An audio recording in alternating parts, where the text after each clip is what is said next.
Adi Kailash and the Nityananda Sangha worldwide celebrated the 10th and final day of the Chittare Brahmotsavam. On the 10th day, we celebrate the Minakshi Tirukalyanam.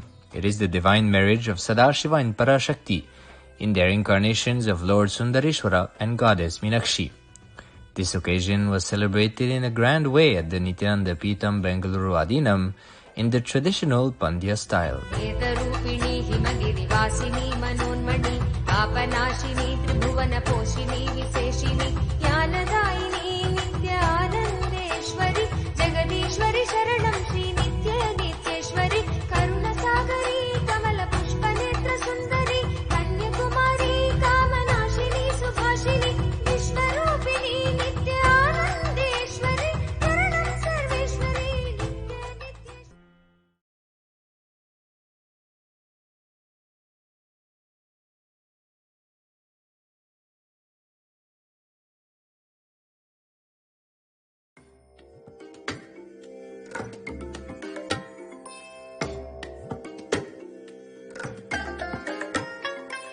I bless you all. Let you all open all your three eyes and manifest the powers of Mahasadashiva. Om Nityananda Paramashivoham. Om Nityananda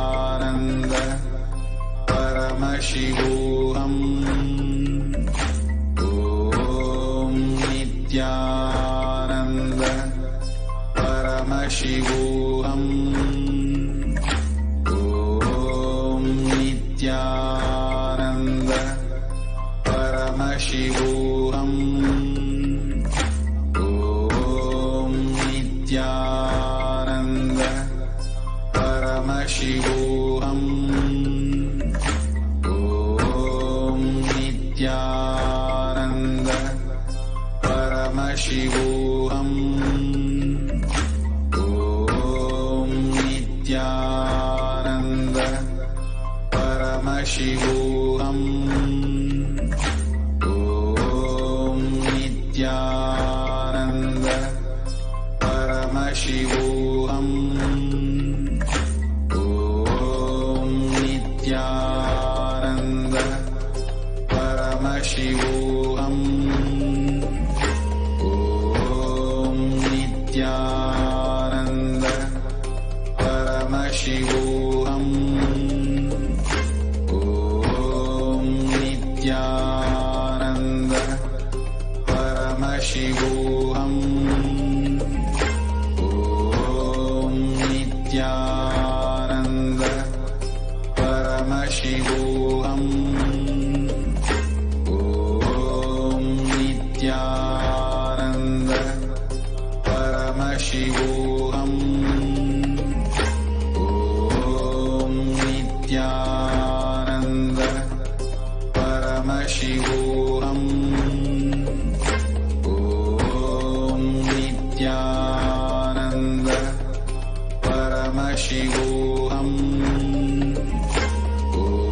Om Nityananda Paramashivoham.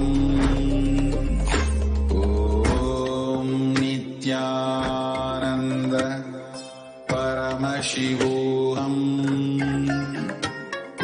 Om Nityananda Paramashivoham. Om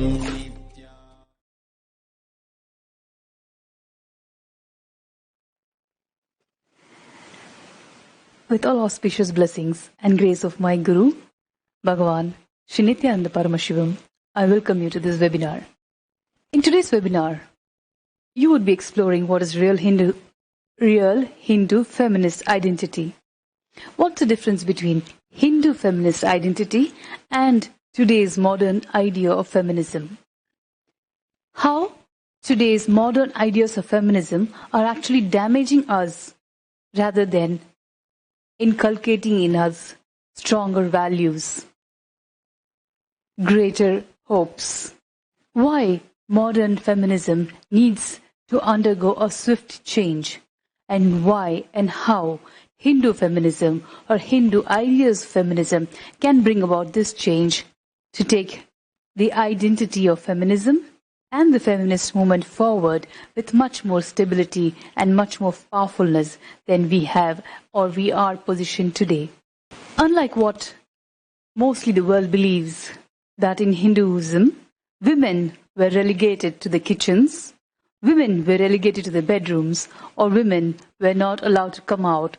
All these draconian ideas of Hindu women will be broken through this webinar and further upcoming series of webinar where I would be sharing with you, which you would find it very knowledgeable and informational to see how the Hindu women lived.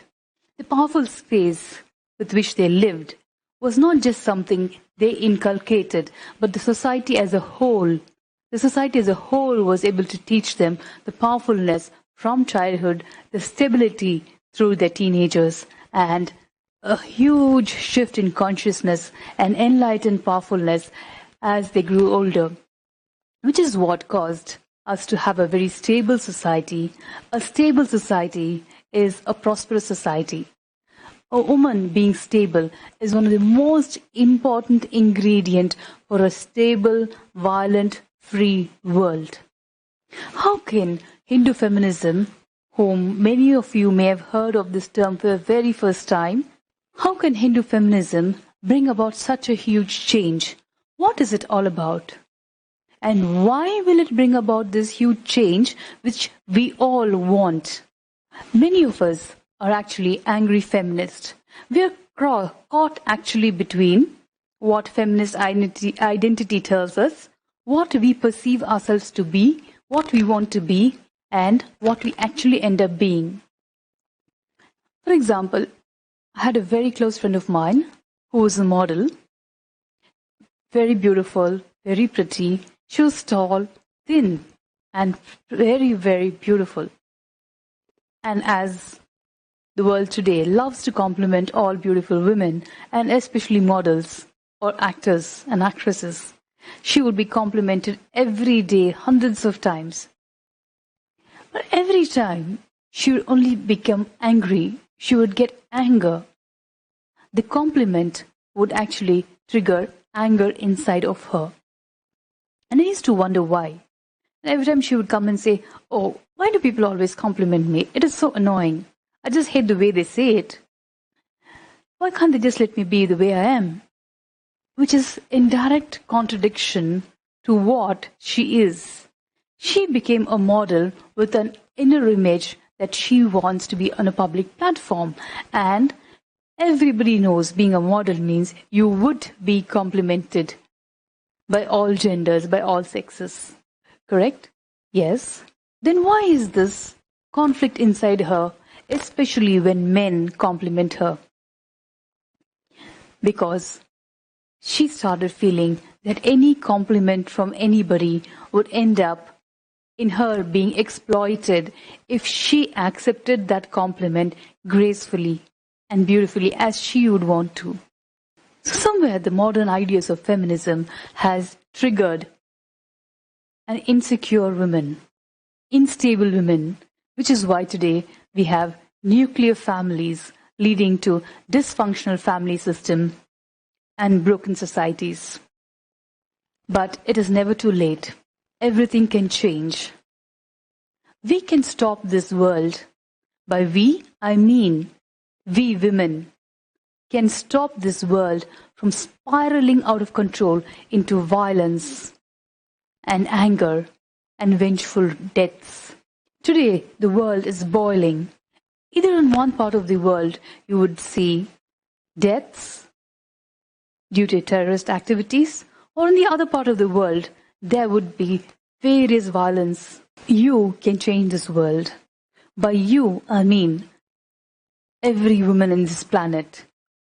Not only woman, every man also who feels can change this planet. But for the planet to be safe, secure, violent-free, it is the woman who has to be stable.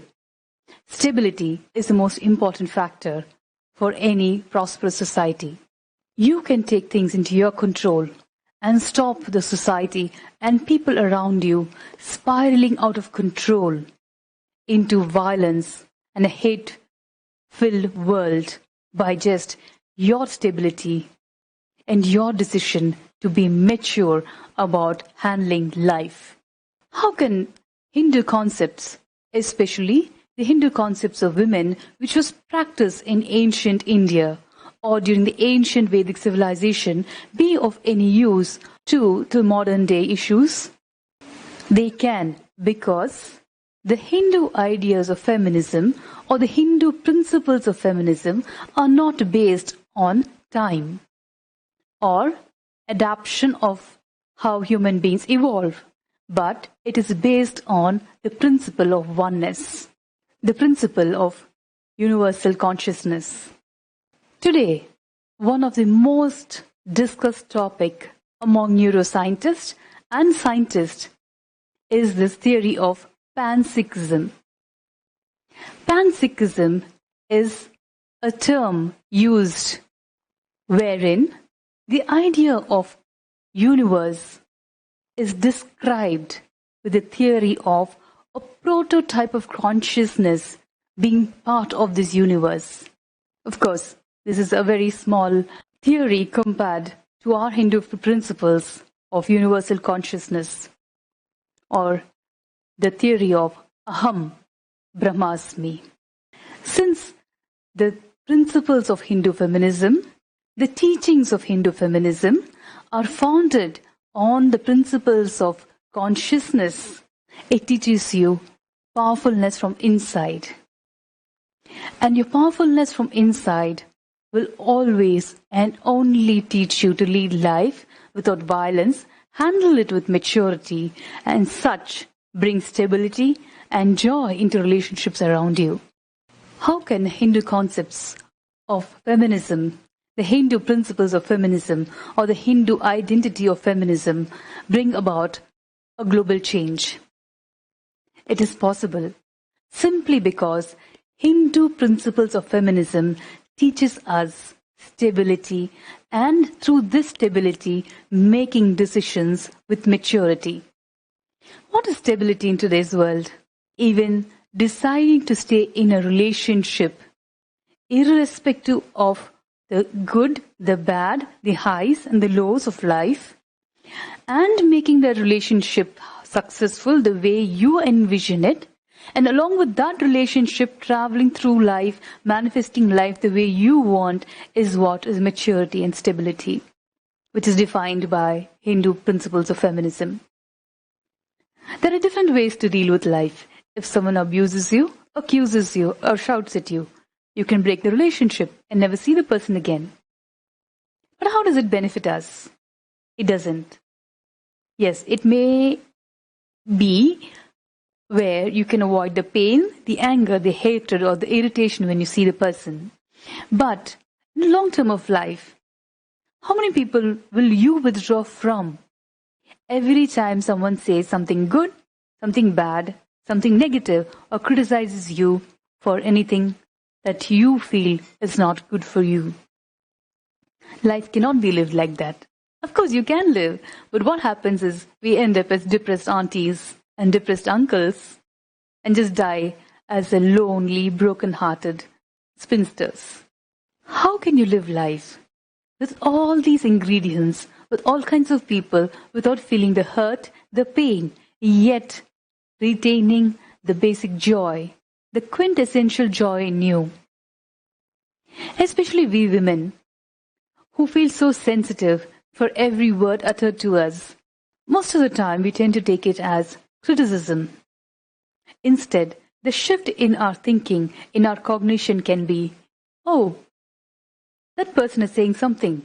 Let me see and try it out and see if it will add value to my life. That is one way of thinking.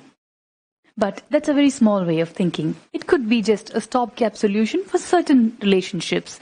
But for you to live your life powerfully and manifest life the way you want, only living life through powerfulness, making decisions from a space of completion, from the space of powerfulness, knowing you want to do this because it adds joy to your life. Not because it adds people, not because it adds money, not because of any other materialistic nature, but because it adds joy into your life.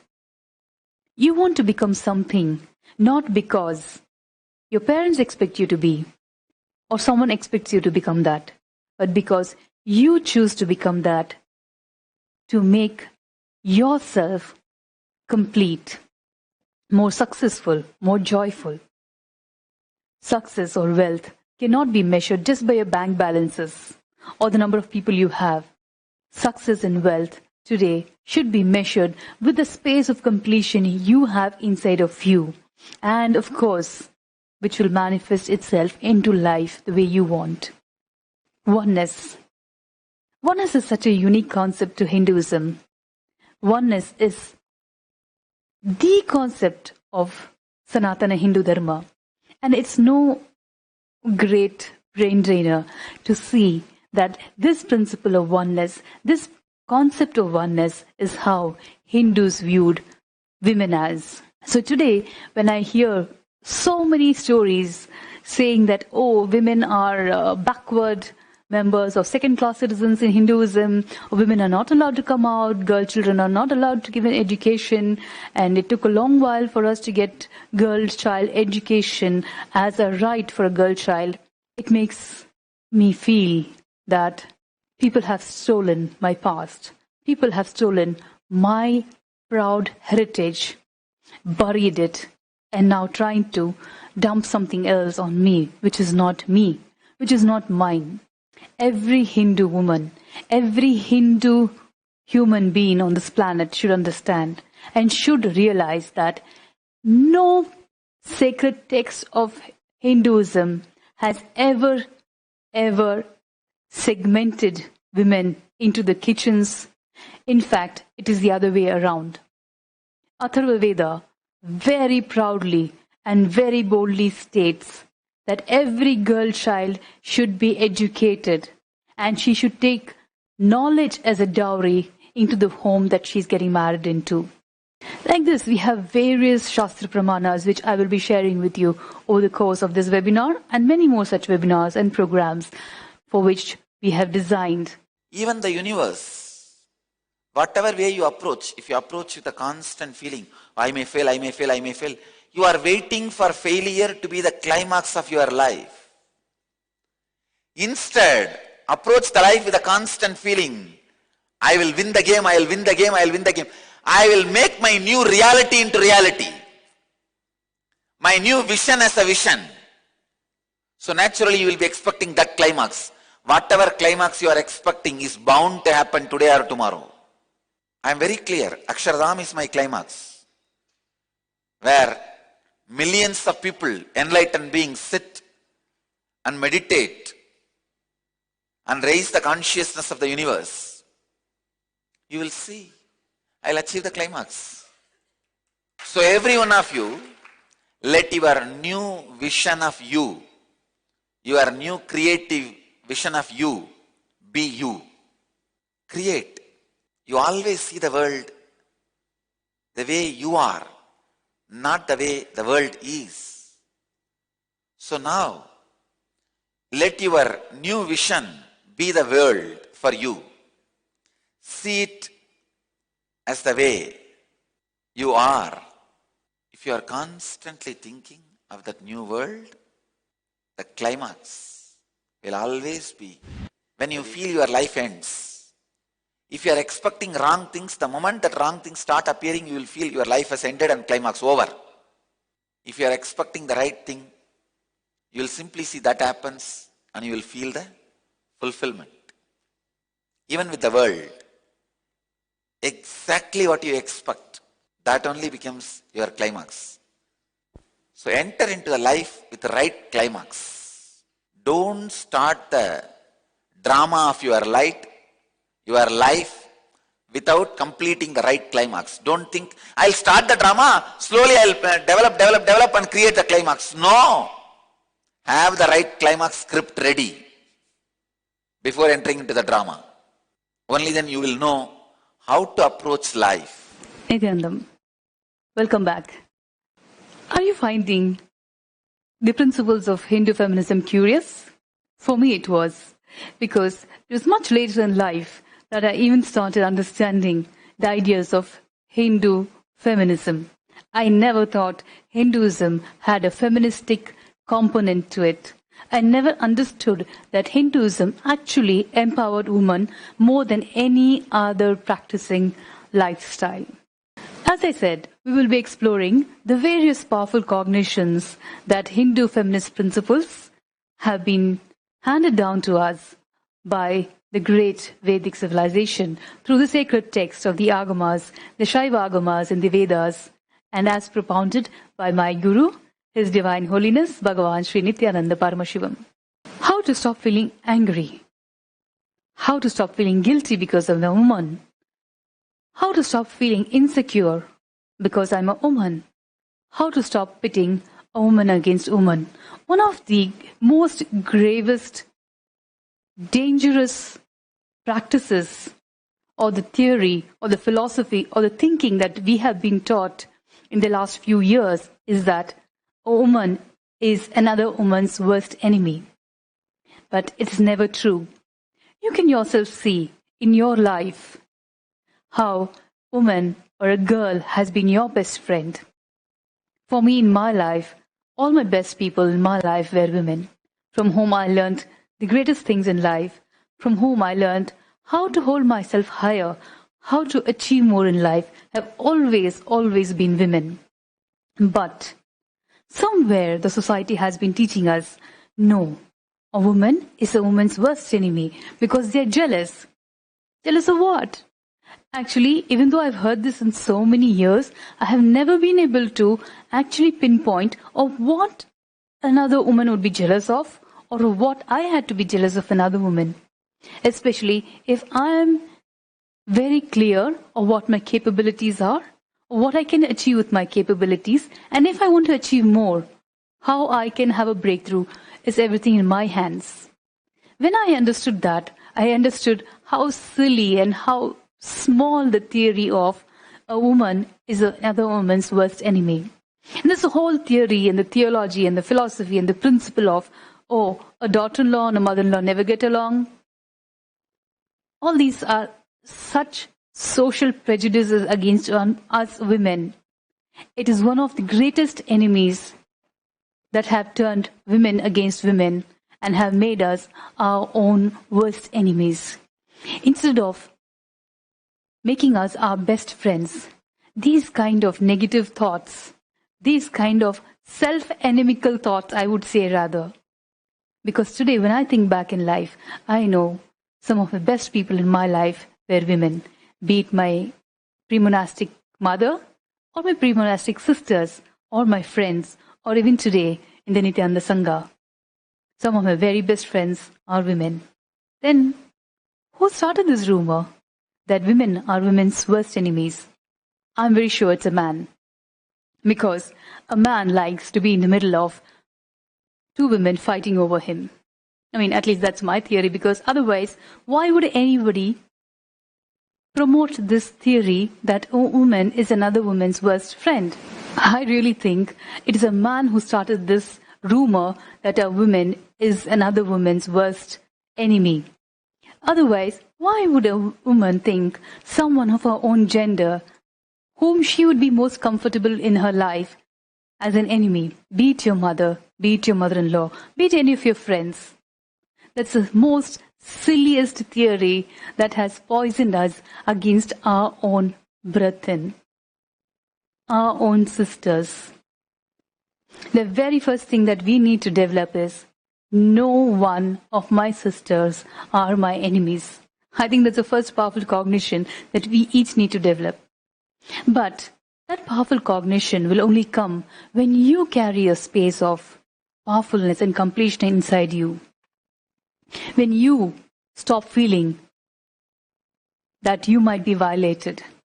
When you have the power inside you to stop others from violating you. Nobody can violate you without your permission. And once you carry the powerful inner space inside you, which evolves out of powerful cognitions. Does not come from just psychoanalysis or counseling or medication or watching movies or just hearing a few have a good day talks. No, it comes from practicing and the powerful cognitive clicks inside of you which change the way that you perceive yourself. When those cognition clicks become your reality as an experience from inside you, that manifests as powerfulness and you can change and rewrite the life the way you want. Every woman can and has the ability to write the future the way she wants to. Be it getting out of violent relationships, be it maintaining the same relationship without the undercurrent of violence, without she being violated in any way. It is possible when you change your inner space from feeling powerless to being powerful. That is why in Hinduism, and Hinduism is the only religion, again I would like to say this and reiterate, Hinduism is the only religion where mother worship is so common.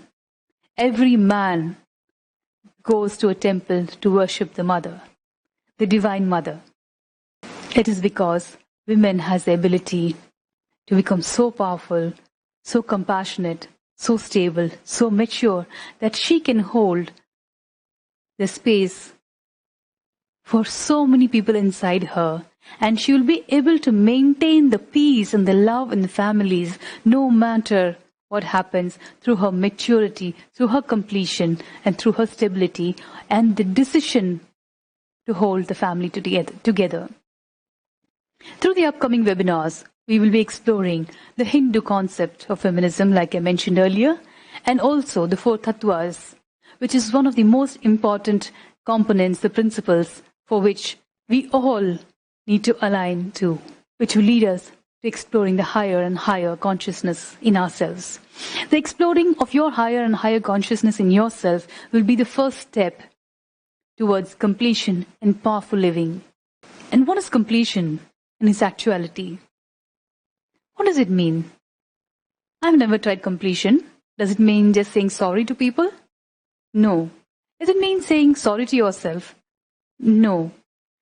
Saying sorry means you still feel guilty or angry about something.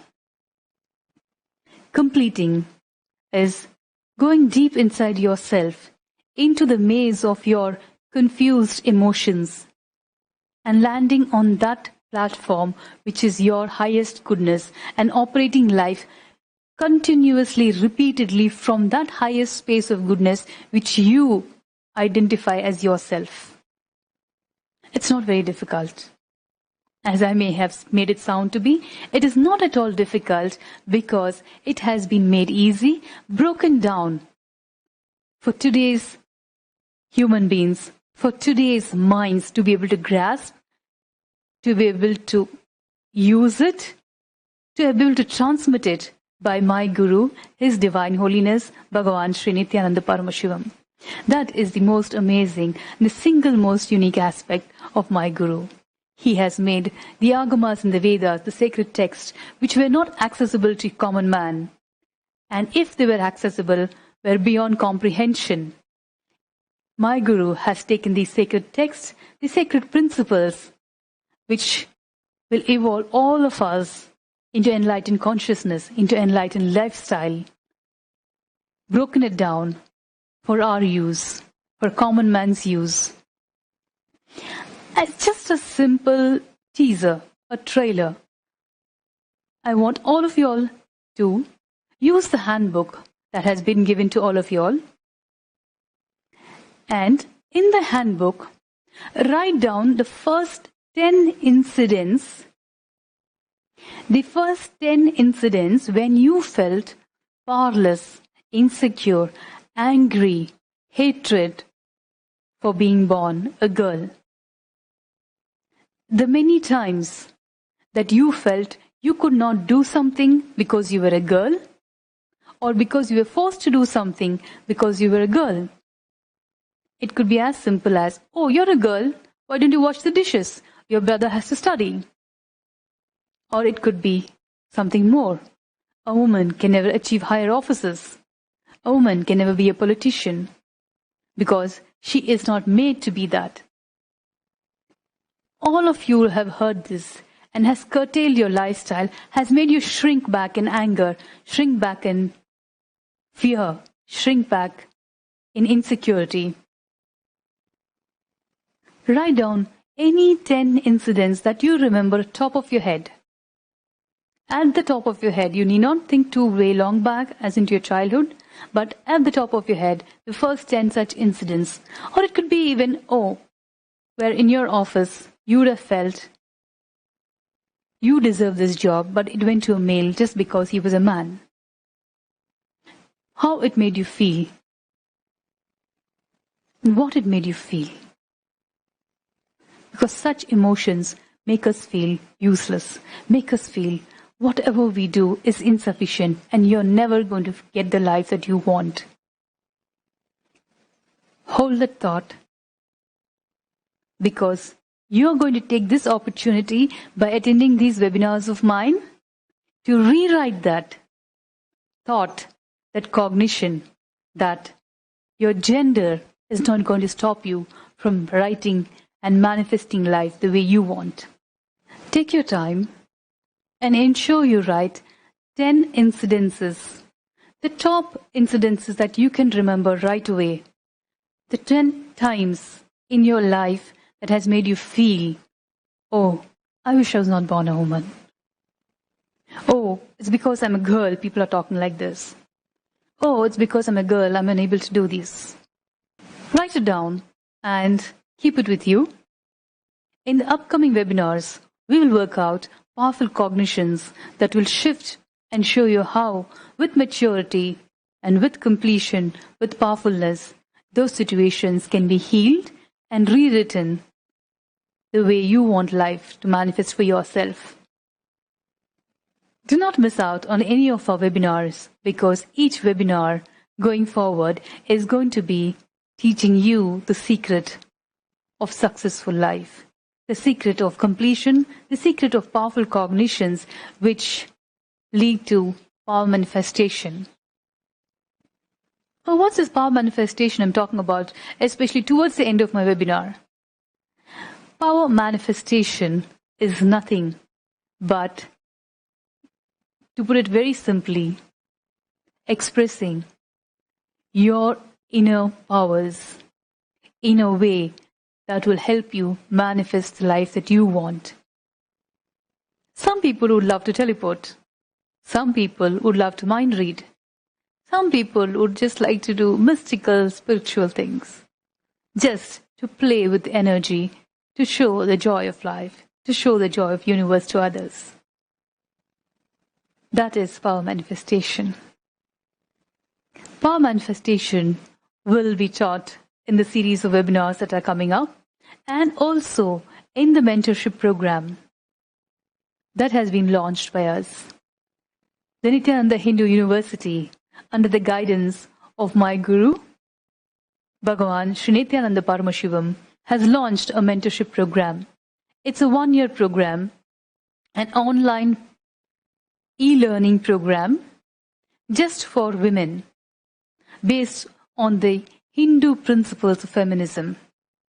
It is because Swamiji, as we all call him, believes that only if women become leaders and lead nations, states, societies, that humanity has any hope for a better future. It is through women leaders that the world can experience peace.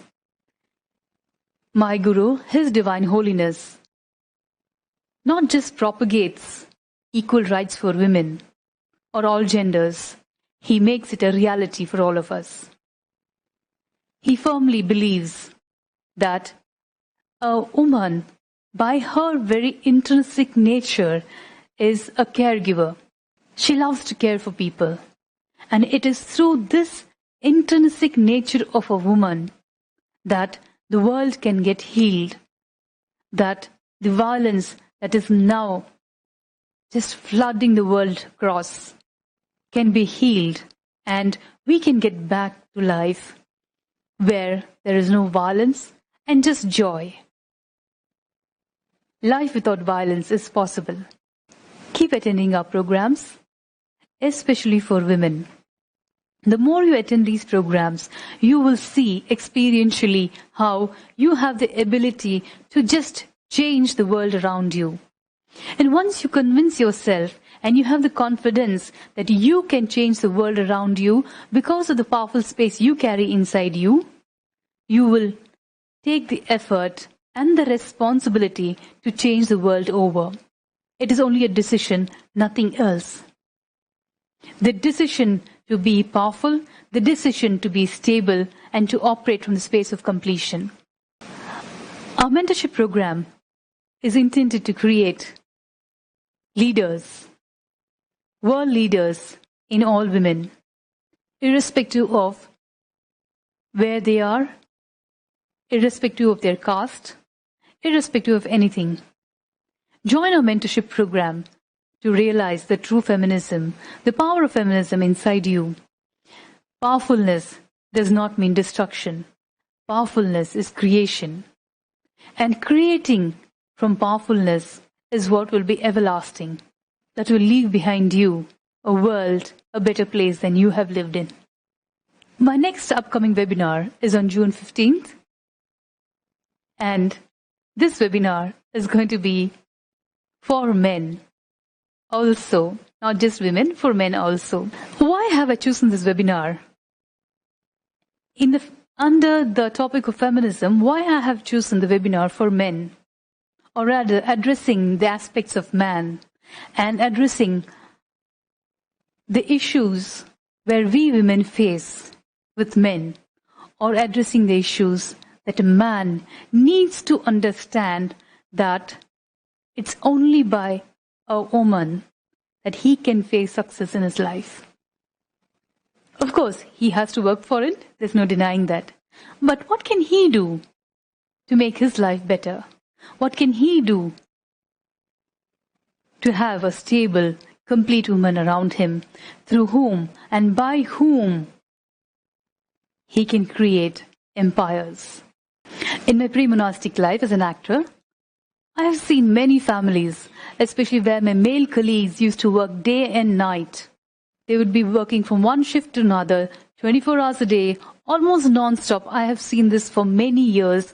Almost all my male colleagues, like the rest of us, I'm including my female successful colleagues in this category, who have worked day and night and hardly get to see home, hardly get to see their wives, hardly get to see their siblings or their children. But the bonding of the families, for a father, the bonding of the family, for a son, the bonding of the family, or the emotional connect of the family is always held by the mother or the wife of the actor. So that when he goes back home, he just has a happy, loving family around him, and not a cribbing, vengeful family who always keeps saying, "Oh, you've been out so long. What did you buy for me, Dad? Oh, you were not there during my first class graduation. Oh, you're never at home. You're not my father anymore." I have never seen these kind of scenarios in families that have been successful. And success, like I said, not just within their perimeters. I have seen socially successful families, families who have been influencers across generations. And I saw the secret ingredient, and I understood their secret ingredient is the mother of the house, the lady of the house. But then, what does the man have to do with it? Find out in my upcoming webinar on June 15th, 2019. See you again in June. Till then, keep practicing the principles of completion, oneness.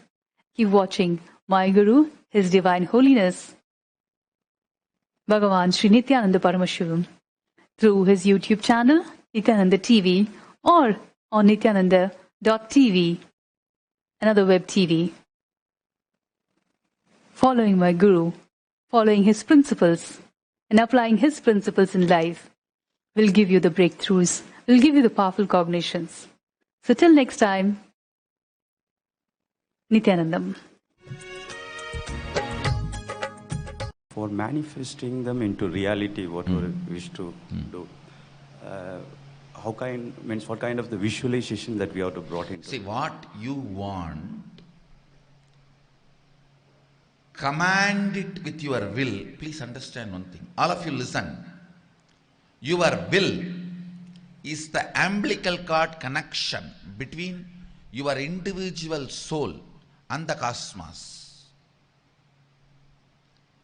If you shake your individual soul with your will, cosmos has to shiver, because it is connected through the spiritual umbilical cord, your will. I don't know how many of you read in Puranas. A yogi sits under the tree and starts meditating, creating certain will to get that boon, and Indraloka burns, Devaloka shakes, and Indra has to run, Brahma has to run to attend. It is true. If you sit here and create a will, if you can shake your individual soul, your individuality with your will, naturally you will make the cosmos shake, move. Visualize very as clearly as you can what you want as your life, how you want your life to be manifested, and will it. Understand, when you will, multiple energies in your biomemory, in your muscle memory, in your system gets integrated to that will.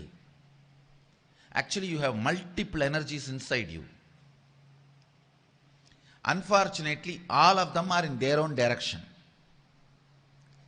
Even complete you do not know what you want. Because morning you told yourself you want this. By noon you already changed. By night it is different. By the time your first order reaches from head to toe, there is a second order. By the time that reaches from your head to toe, your desires have changed. Even you as whole do not know what you want. Individual will is obstacled by nervousness and fear mostly. Again, that is again your disturbed ideas about you. You can clearly tell yourself even that to be healed by your own will. Understand? Your will, actually this which you are saying, nervousness and all that, is nothing but your decision not to will. So your will can heal it, and I will support it.